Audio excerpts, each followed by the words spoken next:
beshawa ngamatshe avele bheka phezulu.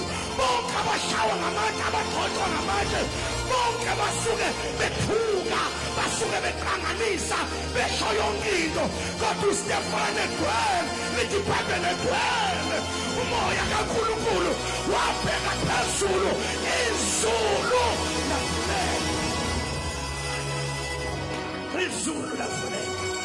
Lithi iBhayibheli makuvuleka izulu, wabona indodana yomuntu imi ngakwesokunene. Hayi kodwa nisekhona, imi ngakwesokunene. Yingakho uJohane ngale uFirst John esethi sinommeli kuyise. We have got a lawyer, abantwana benkosi uJesu.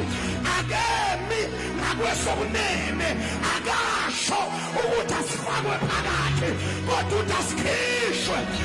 Noma ngabe woneni, kodwa uJesu uzamile uthi akakhishwe. Noma ngabe wabulala, uJesu uzamile uthi akakhishwe. Noma ngabe wenza izinto ezimbi kangakanani, uJesu umile ngakwesokunene uthi akakhishwe. Noma ngabe uhlebile, uJesu umi ngakwesokunene uthi akakhishwe.